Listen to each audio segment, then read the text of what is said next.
Après 8 jours et 20 heures de course, Sébastien Rogg a remporté la première étape de la Transat 650. À la barre de son prototype Eole Génération GDF Suez, il a passé la ligne d'arrivée à Funchal à Madère, 28 minutes avant David Raison sur son bateau Teamwork. Super heureux. C'est une belle première étape qui se concrétise. Je suis ravi, c'était dur, c'était compliqué.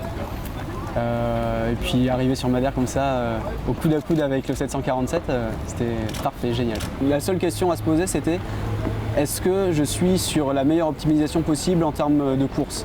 Est-ce que mon bateau est bien réglé? Est-ce que je suis sur la bonne trajectoire? Est-ce que le skipper est en bonne santé? Est-ce qu'il a mangé? Est-ce qu'il est fatigué?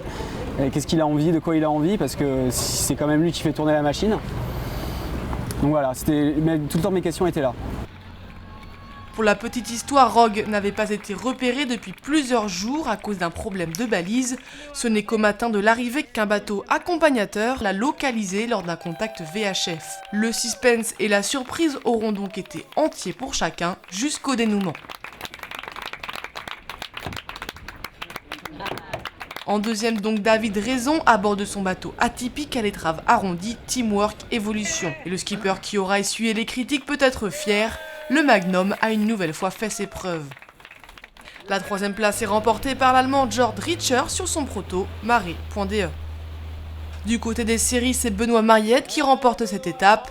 En passant la ligne d'arrivée à 23h48, il a mis un terme à un peu plus de 9 jours et 8 heures de mer à bord de son Pogo 2 Odalis Vacances. Arrivé 39 minutes après, Clément Bouissou termine l'étape en seconde position à la barre de Douette Distribution. Troisième, David Baudard à bord de Innovea Environnement. Après cette escale à Funchal, les ministres Proto et Série reprendront le large le 13 octobre vers Salvador de Bahia au Brésil. Cette deuxième et dernière étape de la Charente-Maritime Bahia Transat 650 verra pointer l'étrave des premiers skippers vers le 30 octobre.